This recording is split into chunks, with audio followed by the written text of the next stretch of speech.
Vasudevaya. Om Namo Bhagavate Vasudevaya. Om Namo Bhagavate Vasudevaya. Narayanam Namaskrityam Naram Chaiva Narottamam Devim Saraswatim Vyasam Tato Jayamudirayet. Nashtaprayeshu abhatreshu nityam bhagavata sevaya bhagavati ruttamasloke bhaktir bhavati naistiki. Om ajnanatimirandasya jnananjanashalakaya chakshurunmilitam yena tasmai shri gurave namaha. Vandeham shri guru shri yutapadakamalam shri gurun vaishnavamscha shri rupam sagrajatam sahagana raghunathanvitam tam sajivam Sadvaitam Savadutam Parijana Sahitam Krishna Chaitanya Devam Shri Radha Krishna Padan Sahagana Lalita Shri Vishakhanvitamscha Nama Om Vishnu Padaya Krishna Preshtaya Bhutale Srimate Bhakti Vedanta Swami Itinamine Namaste Saraswate Deve Gauravani Pracharine Nirvishesha Shunyavadi Paschatya Deshatarine Jaya Shri Krishna Chaitanya Prabhu Nityananda Shri Advaita Gadadara Shri Vasadi Gaura Bhakta Vrinda Hare Krishna Krishna Krishna Hare Hare Hare Rama Rama Rama Hare Hare. Hare Krishna.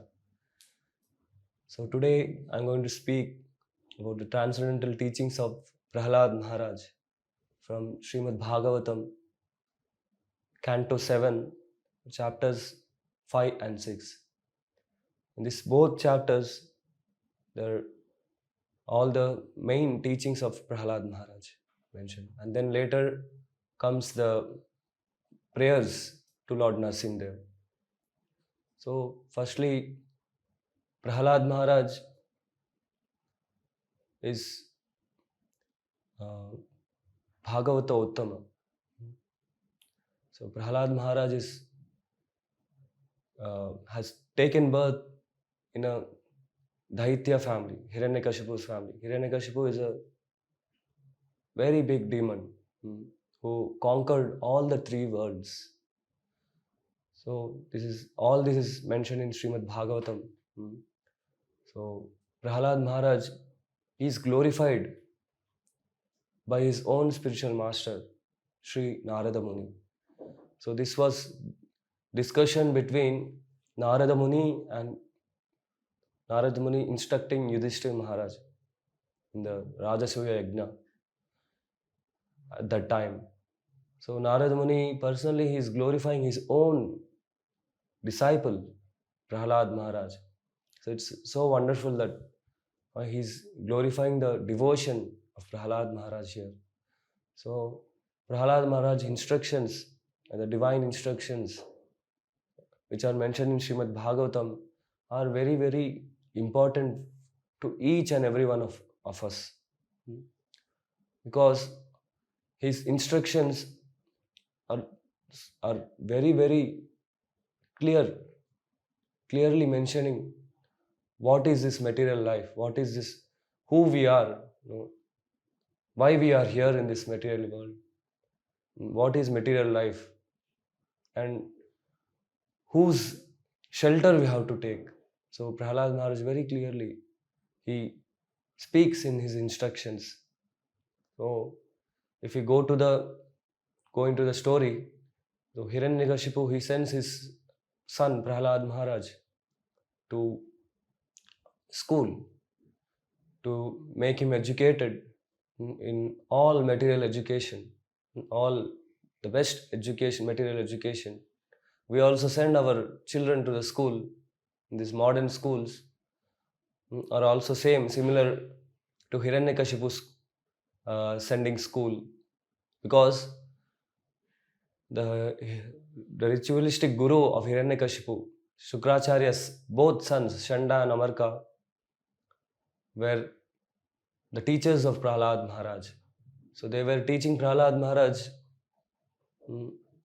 only about politics, economic development, from the Vedas, and how to rule over the three worlds, because Hiranyakashipu himself was conquered all the three worlds. So he also wishes that Prahlad Maharaj become as big, more bigger than Hiranyakashipu. So he sends his son to learn all this education, all the material education, how to become envious towards others, how to grab others' wealth as Hiranyakashipu does. Hiranyakashipu means one uh, who is trying to enjoy to utmost limit that he can. That is the meaning. Hiranya means gold. So everyone likes gold. Gold is very expensive. Hiranyakashipu means bed. One who is more attached to bed and gold. He is Hiranyakashipu. So he wants his son also to be like him, more better than him. Generally, fathers they wish that their children become more greater than them. If the father is a doctor, just an ordinary physician, so he wishes that his son become surgeon, some specialty in anything. So in the same way, Hiranyakashipu sends his son to be educated in all material education.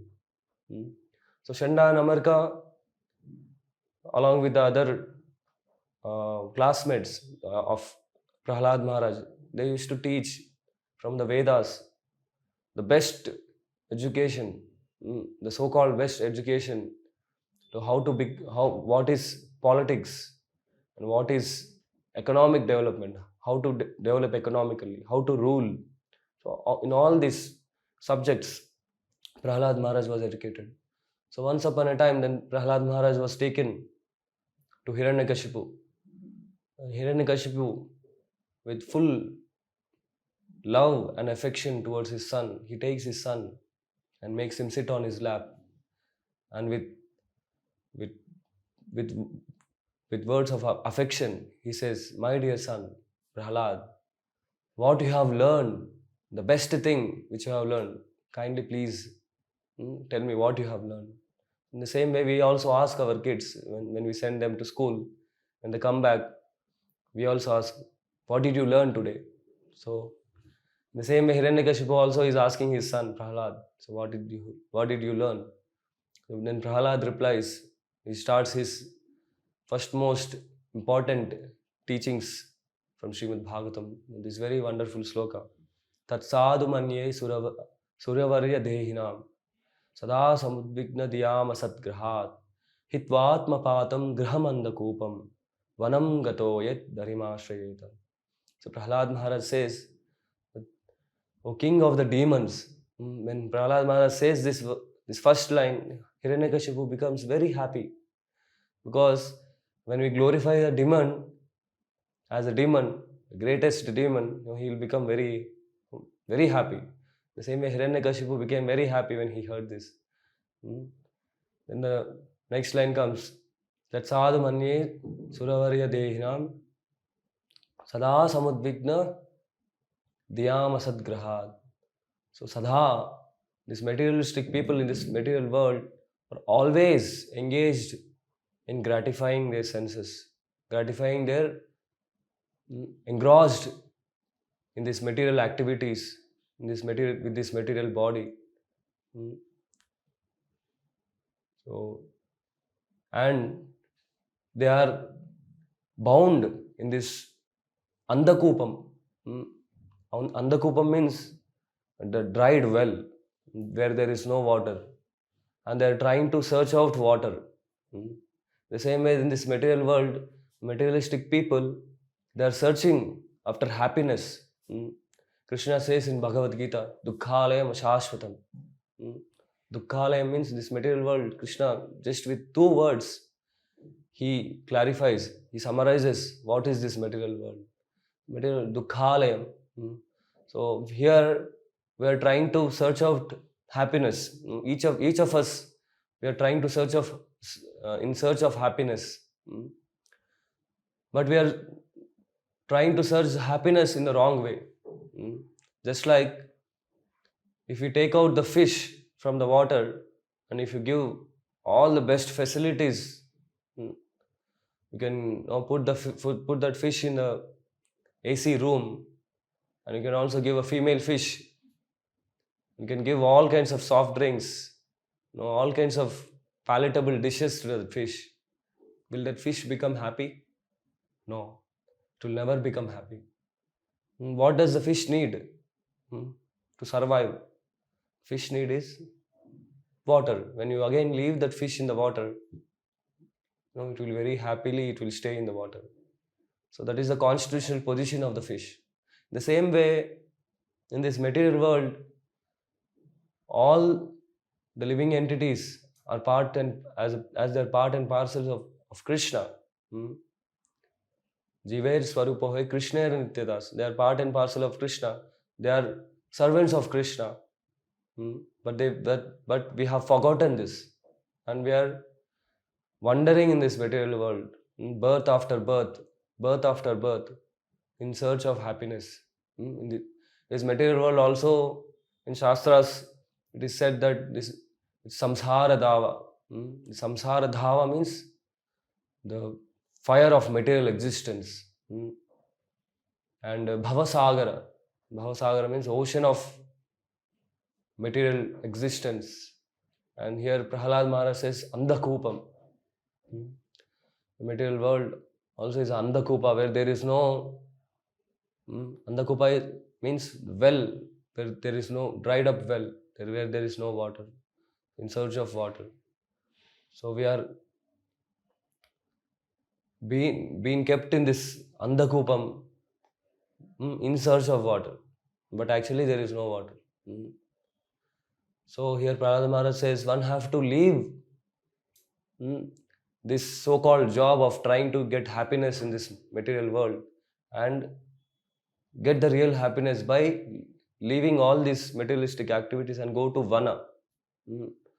Or more clearly, Prabhupada mentions this, more clearly one has to go to Vrindavan, where each and every living entity in Vrindavana, they are Krishna conscious. Even the grass, they are Krishna conscious, it is said in the Shastras.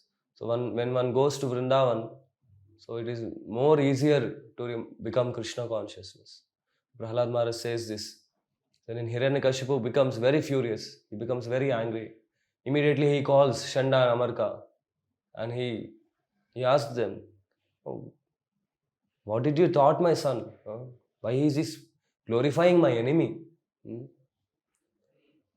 And they will say, "No, oh king of the demons, no, we have never taught all these teachings to Prahlad Maharaj. I don't know from where he got this. So please give another opportunity that we will teach him again in all the knowledge, all the material knowledge." Then again Prahlad Maharaj is taken to his Gurukul and he will be asked, how did these impurities come upon you? If you glorify Vishnu, our enemy, your father will kill us. Please save our lives. Please don't glorify. How can you glorify our enemy? Then Prahlad Maharaj says, one who is completely, fully dovetailed in the service of Krishna will never, in the service of Hari, will never see the dualities of friendship and enmity. They're completely out of these dualities. Only one who is completely engrossed in this material life, they only see one who is completely thinking in a political way. They only see these dualities of enmity and friendship. So then Shanda and Amarka will become very angry on Prahlad Maharaj. They chastise Prahlad Maharaj and they even try to fear him. And they start their politics and all this material education, economic development. And again Prahlad Maharaj very peacefully, he would sit and he would hear all this. But his only meditation is on Lord Vishnu, the Krishna. So he used to observe. He used to connect all those subjects, whatever he is hearing, to Krishna. Devotee, whenever he is kept into such situation, such difficult situation, where Krishna is not glorified, he will always try to remember, even in that circumstances, the Lord. So Prahlad Maharaj was always observed in Krishna consciousness. He is fully absorbed in Krishna consciousness. Then later again, Prahlad Maharaj was taken to Hiranyakasipu. And this time, Prahlad Maharaj, again, he was taken with full love and affection. Hiranyakasipu takes Prahlad Maharaj and makes him sit on his lap. Again, he will ask, so what is the best thing you have learned? So please tell me. And Prahlad Maharaj says, two most important verses. Matayirna Krishna paratasvatova mito pibatyeta grihavratanam andanda gobir vishatam tamishram punas charvita charvananam. The Prahlad Maharaj says, Matayirna Krishna, the materialistic people, people in this material world will never, it will never come into their consciousness. Matayirna Krishna, Krishna will never come into their consciousness. They will avoid Krishna. They say that they don't want Krishna. And they engage in the sense gratification. Matayirna Krishna paratasvatova mito pibatyeta grihavratanam. So they're completely engrossed, absorbed in materialistic activities. And they have taken a vow not to surrender to Krishna. They have taken a vow. But what is their ultimate destination? Prahlad Maharaj says, Andanda gobir vishatam tamishram. They are put into hellish condition if one engages in materialistic activities, in sense gratification. Andanda gobir vishatam tamishram punas charvita charvananam. He says, these people are chewing the chewed again and again, again and again. We have taken many lives. This is only not the life we have. We have taken many lives. So in all those lives, we have engaged in sense gratification in different species. There are 84 species of lives.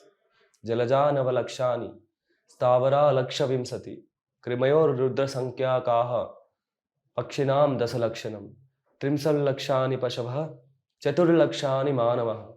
So in this way, there are 84 lakhs of species mentioned in the Shastras. As aquatics, as non-moving living entities, birds, beasts, animals, and human beings. In all these lives, we have already engaged in sense gratification. But this human form of life is not meant for the same thing which you have already done. It is also available to an animal. You can see the hog is very happy by eating a stool. Hog is happy just by eating a stool. It's waiting actually when the stool is available. The same way in this material world, we are trying to enjoy sense gratification. It's like eating a stool actually. Because a hog is happy by eating a stool, but we are happy by engaging in sense gratification, satisfying our senses. Hog also is happy by satisfying his senses. So what is the difference? Prahlad Maharaj then continues, Nate vidu swartha gatim hi Vishnu, durasaya hi bhirartamanina, andayatande rupagiyamanas, te pisha tantra urudhamni baddha. So Prahlad Maharaj says, these materialistic people, on their own or by instructions of others, they will never Ate vidu swartha gatim hi Vishnu. They will never try to surrender to Krishna. Durasaya hi bahirartamanina. Durasaya. Durasaya means they have this uh, hope after hope for sense gratification, to enjoy sense gratification. Asa means, durasa means, if one have sense gratification, he's not satisfied. He wants more. He wants more. So hope after hope, he's trying to enjoy sense gratification. Durasayahi bahirartamanina. Bahirartha means this external happiness. This material happiness is illusory. From outside it looks very nice, but inside if you see, there is nothing. Just like if you take, for example,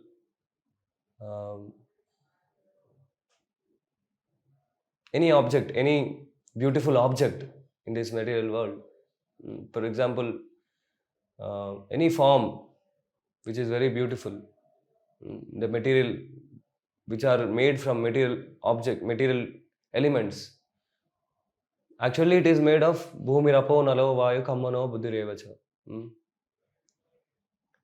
There is nothing actually.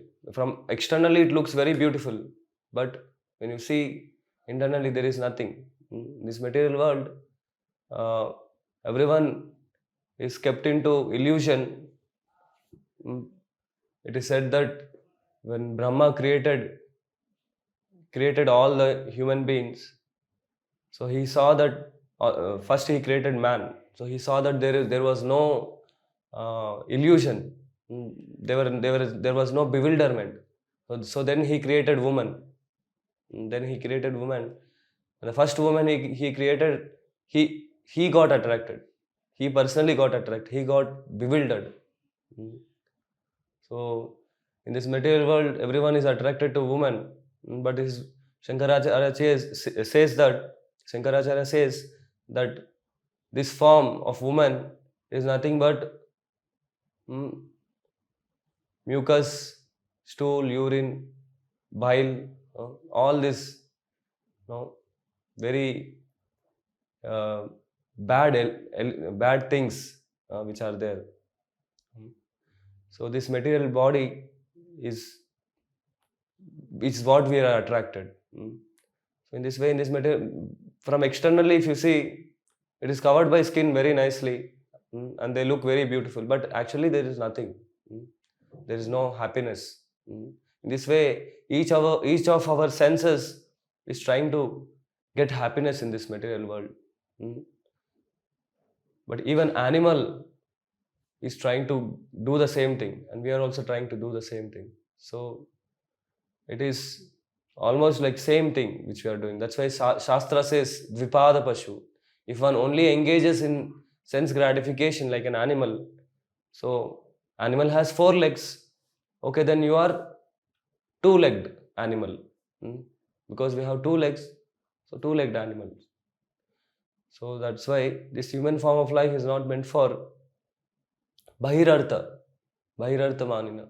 And then Prahlad Maharaj continues that Andhayathander Pagiyamanas. So these people are so bewildered and illusioned, they follow a blind man. When a blind man follows another blind man, what happens? They fall into the ditch. The same way, these materialistic people, they follow the blind man. Blind man in the sense, so-called political leaders and so-called gurus. There are so many gurus, so-called gurus, who are not bona fide at all. They teach so-called religion, and by following them, ultimately they fall into hellish condition, because they themselves, they are not pure. They themselves, they won't follow any good instruction, any good life, and they show an example to others. They teach others. So So blind man is followed by a blind man. Andhayata andar page manas tepi shatantra urdham nibadha.